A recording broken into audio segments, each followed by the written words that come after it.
Same. I think it's an age thing.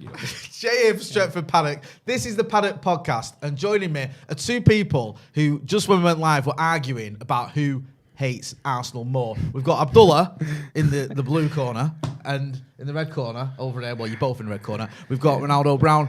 You were just saying that you were a bit annoyed with Abdullah because he wasn't slating Arsenal enough after yesterday's epic win over him. No, I didn't see enough slating, but maybe I didn't see it. You know what I'm not slating them. I'm just complaining about how daft their fans are with the whole refereeing thing. No, and the conspiracies. Do you know Arsenal fans actually got voted the least intelligent fan base in the Premier League? 100% voted for that themselves because of that thick. Do you know what's funny is like you go through their Twitter, like the fans, and you're like, oh, this guy's usually got like some nice analysis or whatever. Let me go click on his page. He's an Arsenal fan. Let me see what it says. And it's just complaining about the refs and complaining. What? Like, come on, man. Nah, they need to grow up, bro. Like these. Exactly. As for Jay, you know me, don't you? So yeah, I do know you. Very well. Is there anyone that you know that hates Arsenal more than me? It's weird. I think it's a generational thing, right? Well, you're a little bit younger than my brother. My brother hates Arsenal quite a lot. He's in early 30s because he sort of remembers the Wenger years and like he had that growing up when they were winning things and challenging United. I always hate Leeds, Liverpool, and City more than anything else. But you are up there. You've got the double combo, right? I said to you when you walked in today, you might be the happiest man in Manchester because you hate Arsenal. I don't know if you hate him as much as Ronaldo, I'll give you that. But you also love Marcus Rashford. You do love Marcus Rashford. Yes. I see you fighting Marcus's corner every week, doing God's work, and you must have been buzzing when the first got away, let alone the second one. Oh, bro, that was so good. Especially that first one was just in the right time as well, innit? Like, to bounce back in a game. Yeah. And for once, Bruno doesn't overhit one of those, and it's actually such a perfectly timed ball. Yeah. So it's good to see as well, it was man. perfect, man. I was buzzing for him. I think it's just good, man, because I could tell that Ten Hag wants to really get him back up to that level. Yeah. And we start seeing that with a couple of players, like that McTominay performance against Brighton at the start of the season, by the way, was arguably the worst I've seen from a Man United player. Don't say that lightly at Old Trafford. He was genuinely awful. Like, he looked like... Whatever. Not ever, bro. I'm not even joking. Like, do you know the one where he turns in that game, yeah, and he gets tackled? Yeah. Like, why are you turning your body like that, bro? You're a professional footballer, bro. At the top level, to be on the break... Why are you turning your body like that? Have you seen Maguire? No, but Maguire turn. Forget Maguire, bro, for now. This guy's playing attacking midfield that game, yeah. And I was like, that was the end of McTominay. Alex is off camera. I want to know if Alex has stopped defending, actually, Maguire. He was adamant he was going to be a mainstay in the team all season. I thought he would play, to be fair. We'll get to Maguire. But with McTominay, my point is that game yesterday... I don't feel like we should have a dig at him. He played well. McTominay. I'm not digging very well. Alex. In my opinion, he played very well. And I'm not a fan at all, especially after that start he had. Yeah. Like, bro... I thought he was done for. After that first game against Brighton, I thought this guy's not touching this team, no way. But there's a few players that you could tell the manager. If I'd have said to you, right, a month ago, we're going to sign Casemiro, and Scott McTominay is going to keep him out of the team, and everyone's going to agree it's probably for the best at the minute. Would you believe that? Actually, no. It's actually mad to say that, isn't it? It is. Well, like, literally, I was watching from that Brighton game. Because it's not called just you that a madman. McTominay's in the team. He deserves to be in the team. He does. I was watching the first half from him yesterday, and I was like, this guy. He was doing that. Do you Like, know is this the when same he was guy? receiving? He was no, he's not the same player. There's no way, bro. I love it. Like it's not. Like when I saw him rap, like he started rapping in line breaking passes, and I was like, this is. He was everywhere. And when he was Do you know what I touching mean? the ball, he was like opening his body up the other Yeah. way. I was like, this is not McTominay. No way. Like He usually touches the ball, then runs the other way. I'll be honest with you. What do you think it is then, Abdul? Do you think it's I do think you think it's- it's the Eriksen effect? Do you think it's the Ten Hag effect? Do you think it's the Casemiro like pressure? I think it's a combination of things. I think you could tell with Casemiro, and obviously I'm not getting ahead of myself because I still think there's a lot of limitations in his game. But if you can put in that level of performance, because with McTominay, he's always done well in the big games because of his physicality. But yesterday there was intelligence in actually where he was receiving the ball, which for me is his biggest deficiency. Like, he doesn't know where to pick the ball up. He doesn't understand space very well. I think a lot of it is to do with working a bit more with Ten Hag. And we know that as poor as he is, and even when I was slating him, I can't take that factor away from him from when you talk to people behind the scenes or from what we see and what we know is that McTominay is a hard worker. Someone puts in an extra shift and wants to become a better player. But you really see effect. And I think there's a couple of players in this team. Diogo Dalot is one of them. I think Marcus Rashford isn't naturally a centre forward in this system. I think Marcus Rashford can play as a centre forward. I think he can play as a centre forward with someone else, like with a Martial in the front two. We've seen the period where he was bagging against, I think it was Newcastle. He played that when under Wally, and then we went away to PSG and he bagged in that. And then when there was a Leipzig as well off the bench, he actually played sort of in that front two.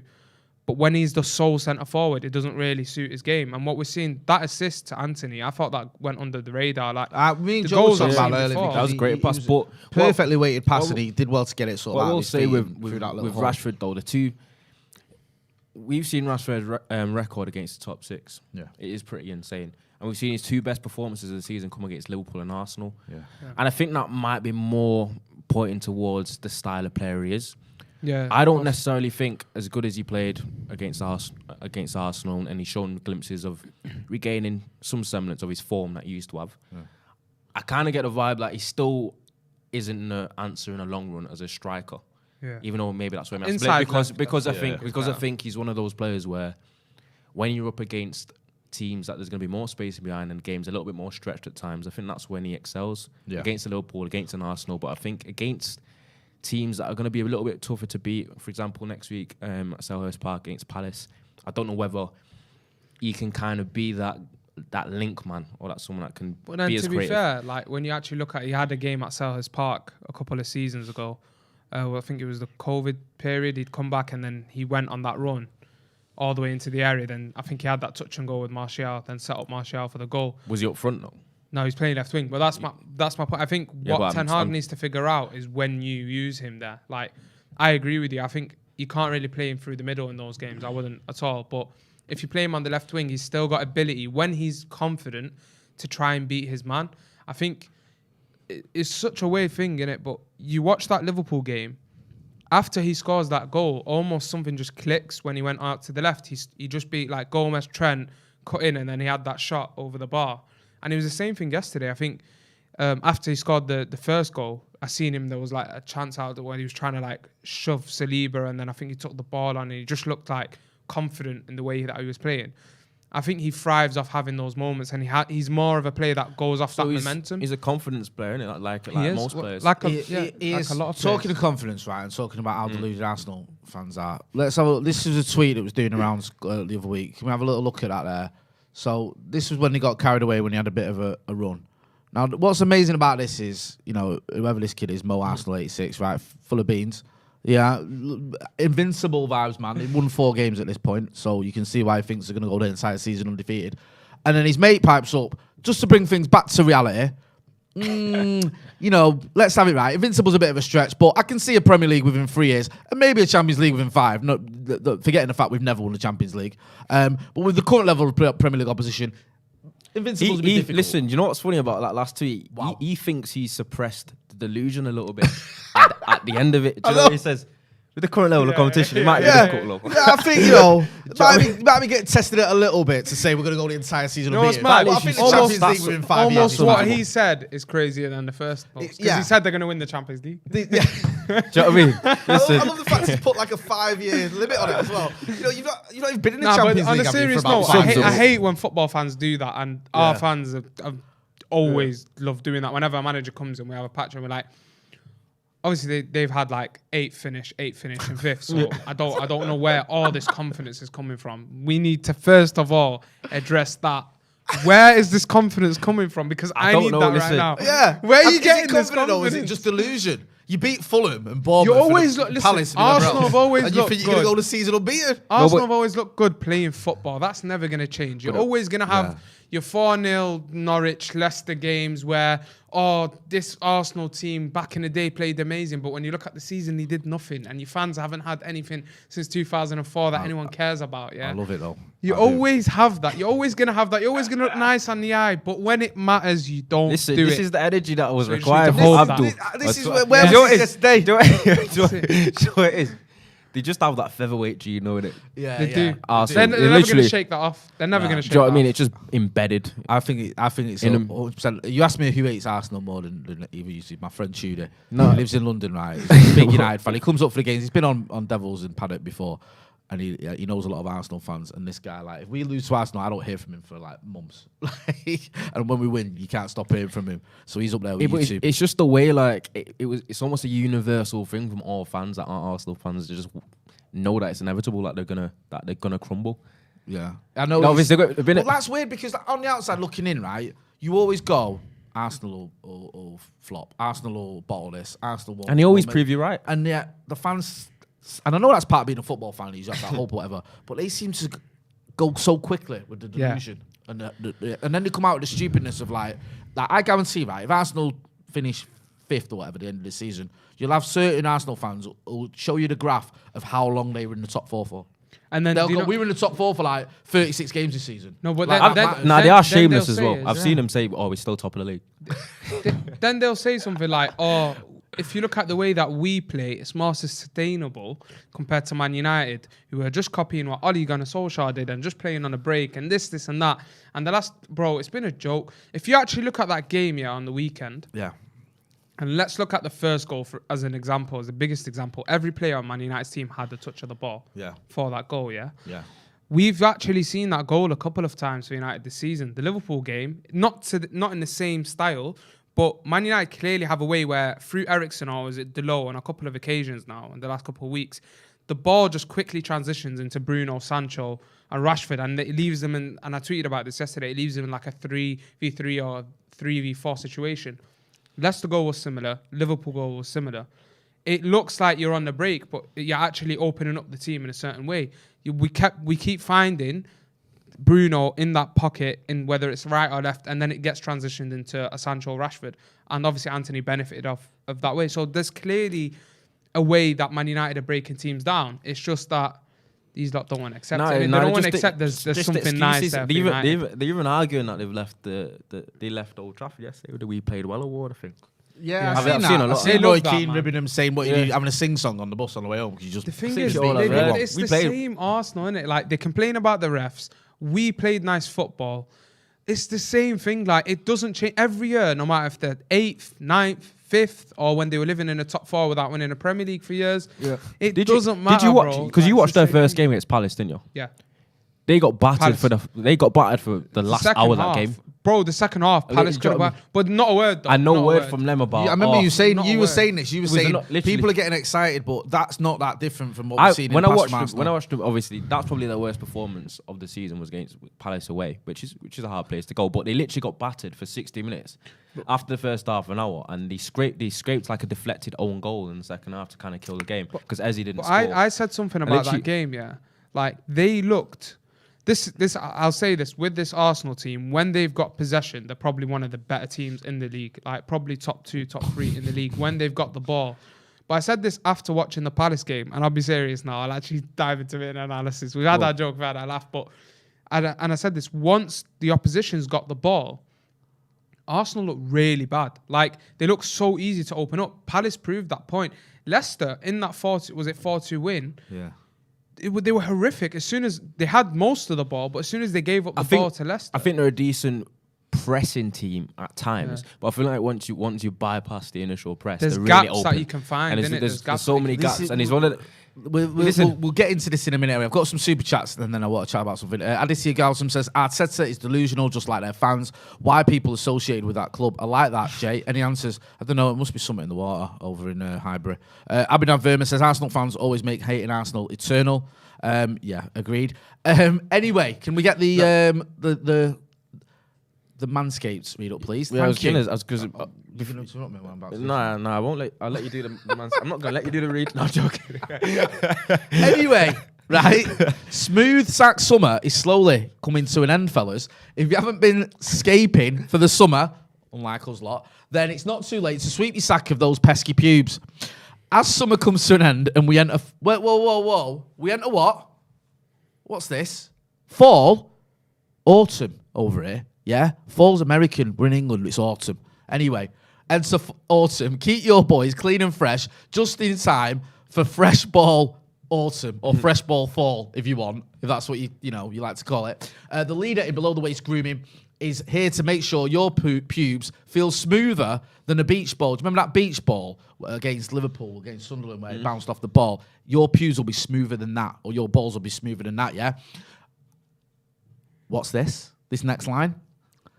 And smell fresher than your girl's pumpkin spice. What the hell's that? Start the new season the right way and join over 6 million men worldwide, which is basically everyone, who trust Manscaped with this exclusive offer for you. 20% off and free worldwide shipping. So no wonder they're using the term fall, because if you're in America, you can get this. Using the code DEVILS20 at manscaped.com. There's a link in the description, because we've all been there, right? You've all had these little accidents when you've got the torch in your mouth, you've got the candles out, you've got the razor out, you get them little nicks and cuts. You don't want any of that. So using the Performance Package 4.0, we've got the Lawnmower 4.0 trimmer, got the 4000K LED spotlight, you've got the multifunctional on-off button, you've got the anti-chafing boxers, you've got the little bag to put it all in, you've got the crop preserver, the crop toner, so you can keep things smelling nice and feeling fresh. You've got all that, right, in the shed travel bag. What more do you want? So you don't have to go through any of them accidents. You don't have to keep it all in a placky bag or carry it in your hand. You can put it all in your shed travel bag. So you look like one of them footballers coming off the coach where you give it a little thumbs up and all that. Do you know what I mean? So they've got you covered, yeah? So make sure you're using the code DEVILS20. You're going to get 20% off. You're going to get free worldwide shipping. You're going to get all those things I spoke about. The weed whacker, the crop preserver, the crop toner, the anti-chafing boxers, yeah? The LED 4000K spotlight, yeah? The Lawnmower 4.0. None of that 2.0 or 3.0 nonsense. 4.0. Use the code DEVILS20. Your balls. Sorry. Yeah, DEVILS20. Manscaped.com, link in the description. Your balls will thank you. You will have a smooth ball summer to a nice, fresh ball fall or autumn. Thank you. Thanks to Manscaped sponsoring us. Go on. You know another thing I wanted to talk about? Abdul, what did you think about the genius Arteta's changes? Oh, Those ultra attack? I don't know what he was doing there. Zero control. And also, was it Fabio, what's his name? Vieira. To be fair, you know, it was funny. He lost the ball, didn't he, on the half? Was it him that lost the ball on the halfway line for Fred? He might have. That's like football heritage. All I remember is Arsenal, Arteta making this like the craziest free subway, basically. So he brought off, just so people don't know, or so people know. So he brought off Zinchenko came off, I think. Odegaard, I think might have been and Ben White, I think, came off later on. No, Lokonga was in the three. Right, in the three. So it's Lokonga, Odegaard, and Zinchenko. And it was Smith Rowe and Keita and the kid Vieira. And then you also had... so they literally went imbalance, 4-2-4, all-out attack, and just got opened up. But that's how the Eriksen. But he was criticised on... I saw when I got home, I watched it on Sky. Naive management. And they were criticising him, saying he went too giddy too quickly. And do you know what I mean? There wasn't I think, yeah, I don't think the changes were great. Panicked. I don't think the changes were great. I thought the way they were set up, they still had a chance in the game. I wouldn't have changed it personally. Can we just know as well? I literally said what happened. He just Arteta started smelling himself first. What? Smelling. Smelling yourself a little bit. He's getting a bit giddy. His hair grow out too much. Do you know what I'm saying? On a Manscaped. Do you know what we have to say as well? The atmosphere for the second home game running at Old Trafford was absolutely mint. There was a big protest before the game about the Glazers, because everyone wants to get rid of the Glazers, glazing out and all that. The 58 behind it. We saw all the flags, the banners. We heard the chants throughout the game, no matter what Sky tried to do by sort of turning the volume down on them or drowning them out with pre-recorded crowd noises. The Glazers getting some absolute pelters throughout the game. But there was also that thing as well of everyone getting behind the team, everyone up for it. It felt like... Do you know what I mean? I know it's a cliche, but you felt like that extra man was there because of the crowd. And that's been missing a little bit, hasn't it, over the last couple of years. In certain sections, I think the atmosphere sometimes can be as good as anywhere, if not better. But there's times when, because of football's been dire, the results have been awful, where the crowd haven't been, as up for it as they could be. But yesterday, just like Liverpool game, it was absolutely pumping. I love that. There's no better feeling than when you sort of see the crowd getting behind the players. And the players obviously feel it as well. I want to ask you a little bit about Anthony. Got a goal on his debut. It was a bit... for the first sort of period as well, a little bit up and down, which I thought he was on the fringes. But I trying to find his feet, which I get, but I like the fact he had the confidence to try and make things happen. Yeah. What did you make of his debut? I think he looked bright in spells. He looked like he's still going to have to take time to kind of adjust to the speed of it. He's not trained in quite a little bit as well. I think that's why he only lasted just under an hour. But one of the positives is that you can see he's got a little bit of spark. He's got a bit of creativity. He looks like he can do something. And we always like... players playing for you that can get you off your seat, and I think he's one of them. And a lot of Ajax fans have been saying, which is a good thing, it seems like the whole fan base is saying that we haven't seen the best of Anthony, and that Anthony is a phenomenal player, and he'll be great for us. And that's literally been universally said by all Ajax fans that I've seen on social media. So I'm excited to see what he can do, especially the fact that I did mention the fact that he's left-footed, a little bit more balanced to the team, an actual right winger that wants to play there. Because I think everyone else that we've been playing right wing doesn't actually want to play there. No. Like Sancho, Rashford, Alanga. You see, they all don't want to play there. That chance though that Rashford set him up for, that's perfect for your left foot. Exactly. Yeah. Imagine it was exactly. Yeah. You know what I mean? You get false to Sancho or to Ilanga or someone who's naturally right foot. They might be tempted to try and use the outside of the exactly. right And foot. greatest keeper in the world, Ramsdale, couldn't have made it any easier. Do you know what as well. annoyed me a little bit about that? You know, I think he's a terrible goalkeeper. I know you hate him. I've seen I do. Like, I don't hate the guy as a person. I just think he's awful. He's that typical Dean Henderson, Joe Hart style. Look at me,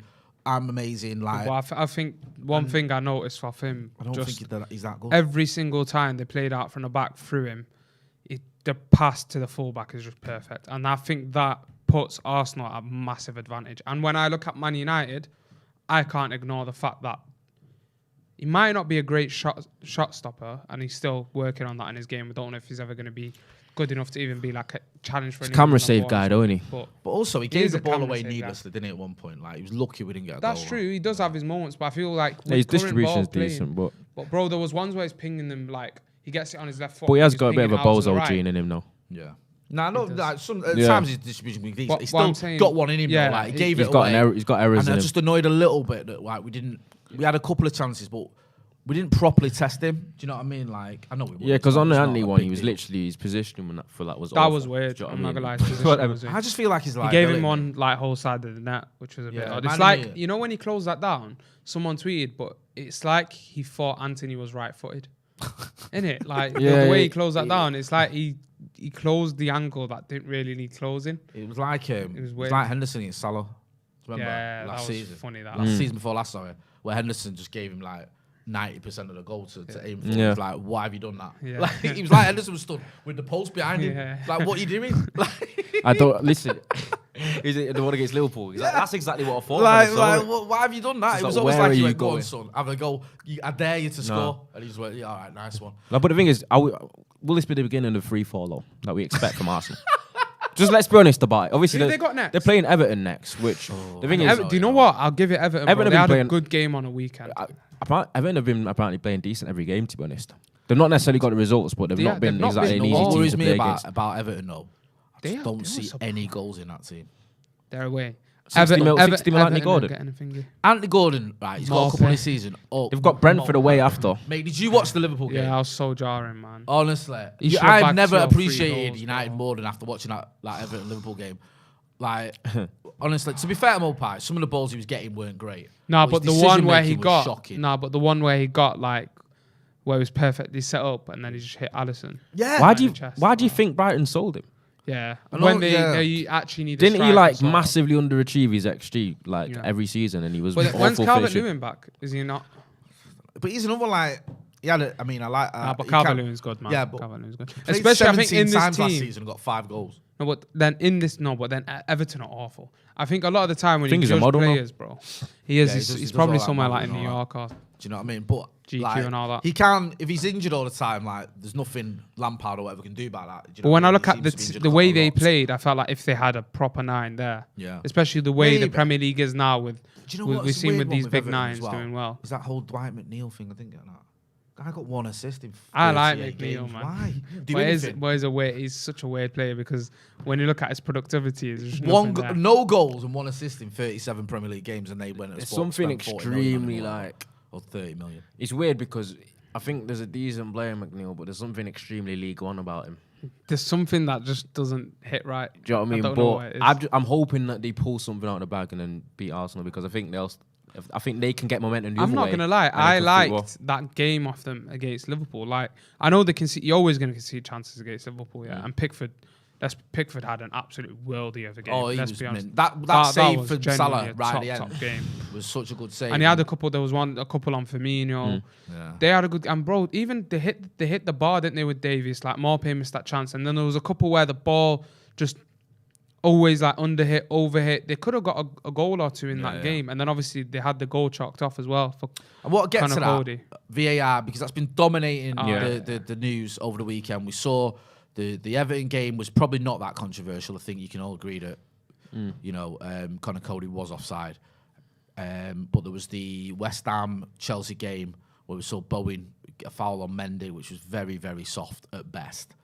There was the Palace Newcastle game, I think, as well, where the kids got a foul given again. I think it was a foul, was it? What about the Ericsson one? Yeah. And then there's another one, I think, mind you, that wasn't nothing to do with VR, the one I'm thinking of, sorry. So, yeah, where do you stand on VR? Do you think, because everyone's saying it's had this nightmare weekend where people are questioning it, people are saying it needs a review. I think the Pogmol, or whatever they call it, are going to look into it.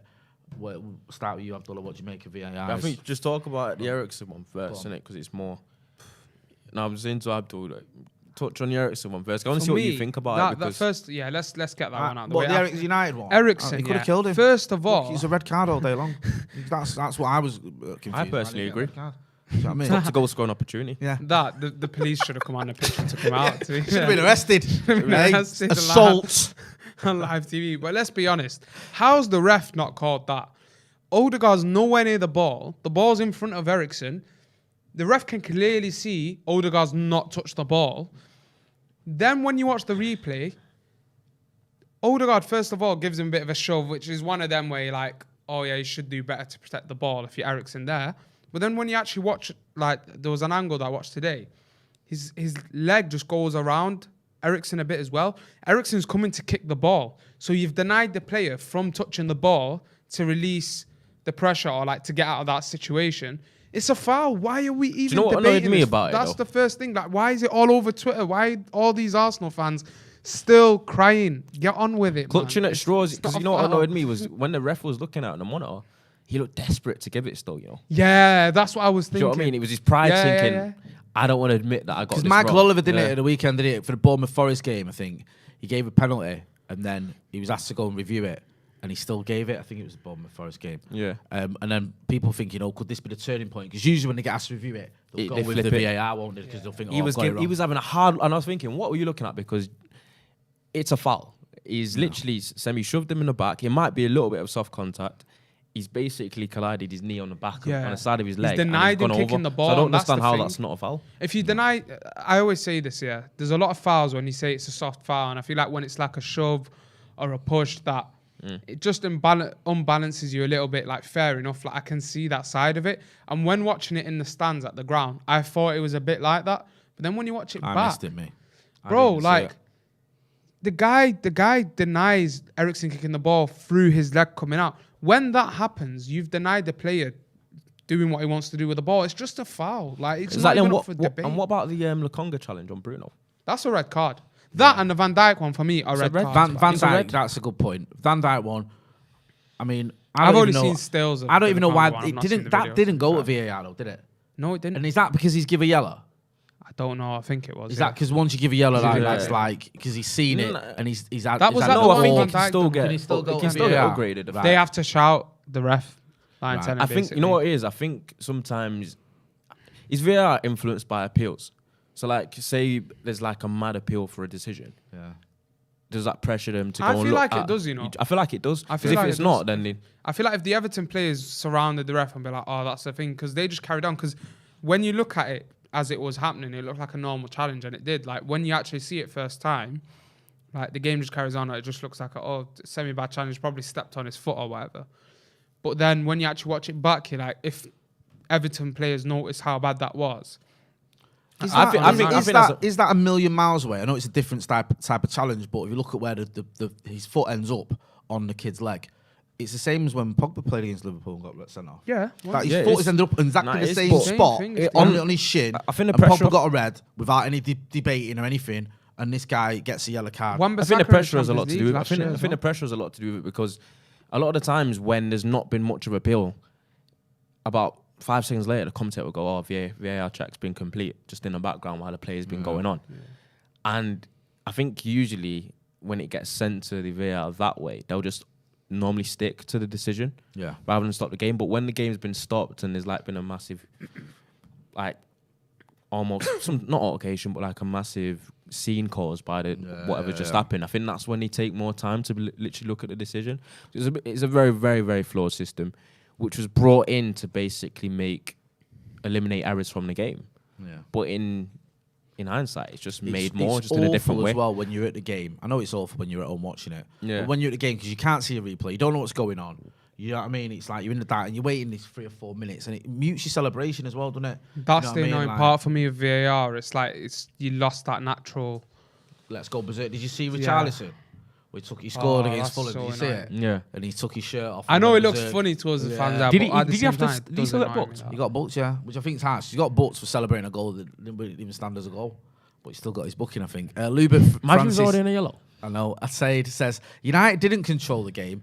They only counted the same way they played Liverpool. Arsenal dominated the game. I know United got the goals. Well, that's just ruined the result for me. Thank you, man. I won't be so good about that. I'm so sad. I won't sleep tonight. So sad. Peter Carroll says, has Abdul apologised for his McTom disrespect? Have you ever disrespected? I have. I put it out on Twitter yesterday. You had to do, I might have to do it. I put it out, you know. You want to see it for half a season, don't you? Yeah. But no, that was just about the performance. Do you know the Shaquille O'Neal meme where it's like, I apologise? Yeah. I wasn't like... You're not alone. I wasn't aware of your skill. I think there's a lot of people. That it was good yesterday. I have to apologise. I have to say, he was actually good, but because we normally see this performance from whenever we played Leeds. Abdullah Ibrahim says the Van Dijk challenge did go to VAR. Pogba admitted they got it wrong. Sorry, it went to VAR and they said, "Oh no, it's all right," and then we've got. That so can that not be upgraded? To be fair, to be fair. What, they bail Van Dijk now? You can't play. I'm not sure. Decided to give you a red card for that thing that happened the other day. Send the ref to his door. It might as well, But to be fair, that probably help Liverpool at the moment, the way he's been playing. Yeah, he looks like Bambi on ice. No, I always said it about Van Dijk though. Literally the kind of demands that are placed on centre halves in that system that Liverpool play, slowing down in the slightest in that position, he's gonna get found out. And I think because he's hit his 30s now. I think it's a steep drop especially playing in Klopp's system as a centre half. Do you know what I mean? Because they rely so much on 1v1s covering large distances all game. I don't think he's got the. He's no real. I think he's on his way out. You reckon? I think it's going to be steep. Arsenal are going to fall like a stone through the table. And Van Dijk's I said this already. I think his decline's going to be steep because of the system he's playing, and I think Van Dijk, if he played for a team that didn't require you to be covering. Trent playing right wing basically most of the time, and you basically playing two positions and running channels. Because he's having a bit of a ropey start to the season as well. And the old Trent Alexander-Arnold, I think he got subbed in the Everton game, and he didn't look too great. Was it the Newcastle game? I think he had a bit of a stinker. Yeah, I think so. Anyway, forgive me for getting that one wrong. Yeah. So he's looked a little bit off the pace. Then you've got Van Dijk as well. I'll just look at Liverpool when you played against us. It just didn't seem like the same Liverpool of last season. It just seemed like there was something missing. I still feel like they'll find a bit of a rhythm, but I don't know whether they've probably give City and Co a little bit of a head start too much. But Salah doesn't look himself. Van Dijk. Is it strange that Liverpool have always had the business model of never really paying high salaries and moving players on once they get to that stage? Yeah. And the one time that they broke their kind of wage structure to give Mo Salah something he probably deserved, he's followed it up by being subpar. But they've also signed. Also, when they signed Núñez, I thought that's not really a Liverpool move. I don't know if you guys thought of that, but when they bought Van Dijk, that made sense. Especially it showed that within a couple of months at the time, it made the instant impact they needed. When they bought Alisson, when they bought Fabinho, the impact those players had for what the team needed. When they bought Núñez to replace Sadio Mane, and I know they hate hearing this, and that's actually why I want to say this, but Sadio Mane, I would have rather just given Sadio Mane a bigger contract, because the last 6 months where he was playing through the middle, keeping things touch tight, link up play, the game against us at Anfield, finding through balls over the top of the defence, how is Núñez in any way or shape or form an upgrade on that? And Mane through the middle can play beyond his 30s. He's not going to be playing wide. And I feel like, and he's proving it now. Buying a player is that number 9. You can't say that, bro. But for me, Núñez... You can't say that because Mane wanted to leave, didn't he? Yeah. So I don't think he had much choice. I don't think he wanted to get rid of Mane. I think Mane just wanted to leave. I don't blame him as well. Like, you got to Bayern Munich, one of the biggest clubs in the world. It pains me to say it, but he's won a lot at Liverpool, hasn't he? Yeah. Do you know what I mean? It's like, what, you're just going to stay at Liverpool the rest of your career? Now's the time. I'm glad he left, you know. I'm glad. Whether it's like him wanting to leave or like them not giving They're him in a top 4 race with us, I think. Liverpool. You reckon? I think they're going to struggle this season, man. Well, he had one of the worst title defences ever. I think it was since the David Moyes title defense. Last time, didn't they? Yeah, probably, obviously. They fell off a cliff. They lost 6 on the spin at home. Listen, they're gonna score goals like your Nunez's and Salah's. Like, them guys are gonna do their thing in it. But overall, as a team, that defense and midfield just looks all over the shop. That midfield, it feels like anyone can break that team. It feels like anyone can break that team. Where do you think United end up finishing then? Because so hard to call. It's hard to call it at the moment. As long as we finish above Arsenal, I'll be happy. So 15th when they're 16th. You know what I mean? Yeah, if Arsenal, if they were relegated and we were finished 15th, just above the relegation zone, you'd be alright. I'd still be happy about that. Yeah. But obviously the expectations don't just end there. I'd ideally look at the way we're playing now. Yeah. And know that it's still early days. Ten Hag's still moulding it all together. If it does end up clicking like it seems to be clicking, why can't we be a solidified top 4 teams, especially where it is looking like a little bit of an unpredictable season anyway, where anything can happen. Brighton could win the league. Brighton are flying, bro. They're not winning the league. I'll tell you what. Brighton is strange, you know. When I watched them, they look like they have about 20 players that play the exact same way. Look, yeah. Do you know what I mean? It's just all. It's like a well-oiled machine. Yeah, I was gonna say they feel like so organised. Yeah, they feel like literally, like you said. Does it not feel like Trossard, Gross, McAllister? They all basically Sully March. They all basically mould into the same player. Yeah, it's like they feel secure though, on the ball though. They all feel like they know what their job is. They're all so good in possession. Like all these players have said, they're all so Graham Potter, I rate, honestly, I really, really rate Graham Potter, and I think if England were really about it, they would actually go. He's probably next. They'd get Southgate out the door and get him as a manager. But I think when we're looking at this top 4 race, it's not going to be easy. With Tottenham, with City, when I look at that, in terms of them being the challengers, because obviously Tottenham are unbeaten still, aren't they? Currently, yeah. They just drew that game against West Ham. But obviously they won the rest of the league game so far. When you've got Harry Kane top of his form, Son will start getting into it. Like, I've been watching the last few Tottenham games. He's missed quite a few chances. He's hit the bar a few times, been a bit unlucky. People said his XG's performance is kind of catching up with him. Because apparently he's, in his career, he's overperformed his XG by nearly 40 goals. He's a top finisher. Yeah, because he's a crazy finisher right and left foot. Yeah. Do you know what I mean? But he'll be fine this season. They'll eventually get the goals. For me, Spurs, it's the Champions League. That's where it's going to be a big hindrance. That can either because if they drop out that Champions League group, which I don't think will happen, which has happened before, by the way, to Conte at Inter. He still went on to win the league, and then he goes whatever with the Europa League. They can maybe still challenge, but I think they're going to struggle in that sense. They could catch injuries. Kane could catch an injury. Højbjerg right now is very important to them. Højbjerg's having a great season. Big problem. So there's a bit of iffy moments. The back three, I think for some reason, Conte, the quality of the defenders never really matters. It's like the organisation. That's why Ben Davies at left centre half has worked for them. That's why these things are okay.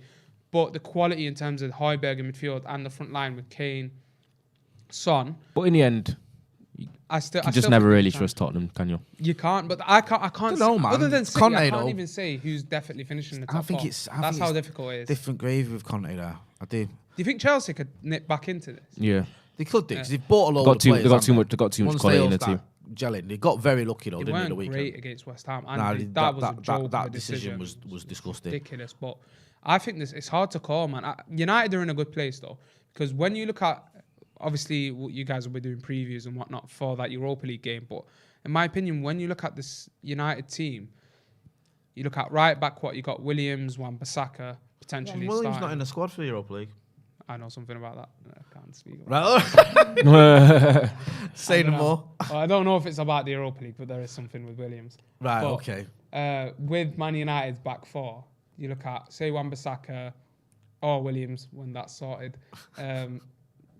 Harry Maguire, Lindelof, Luke Shaw. That is Man United's What's happening with Williams? Back four. I'm not saying Wait, that. I don't know. Hey, ITK and that. Just, there is bro, no I wasn't going to let ITK, you off the hey. hook with that, you know. Just I waiting for you to was, finish. because I don't know what this is. And I don't There's want no to. certainty over it. Right, okay, let's not start I had spreading. an extra drop this morning on it as well. Just listen. Made it a bit spicy. Made it a bit spicy.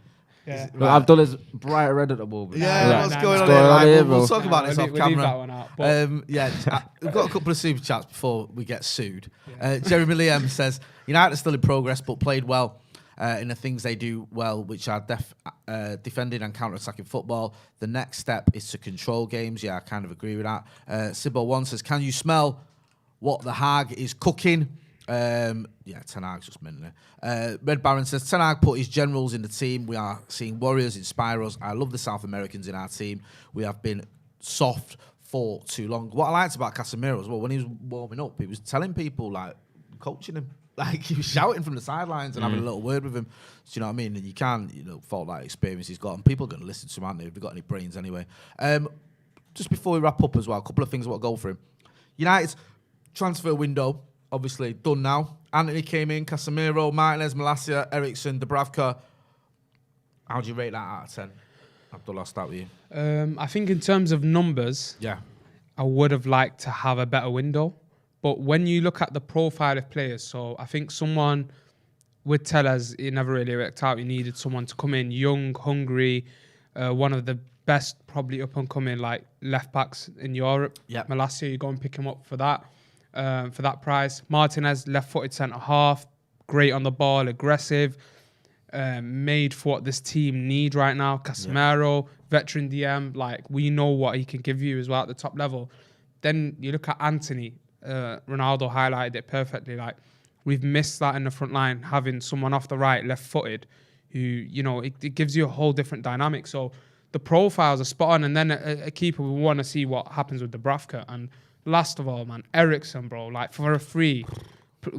I don't know. Someone said like yesterday on Twitter they've given him like compound V or whatever. Like I don't know what this guy's on, bro, but.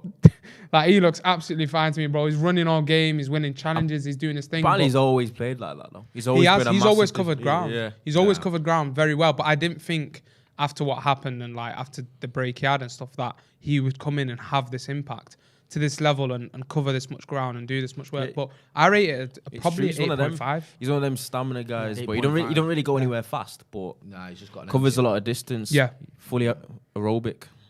Bruno's ridiculous as well. With us. Bruno like 90th minute running around like it's Bruno first minute, man. He's sick. How would you rate our transfer window out of 10? I'll get into some of the comments as well. People giving us their ratings.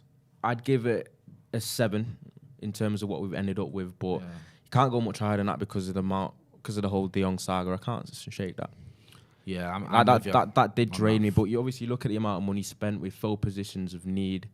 We've been complaining about not having a DM for however long, even though he's not playing at the moment. But I feel like he will come into the squad eventually. It's a long season with a lot of games. Signed Casemiro. Martinez seemed to add a little bit of grit, like passion, spirit, and leadership to our back line.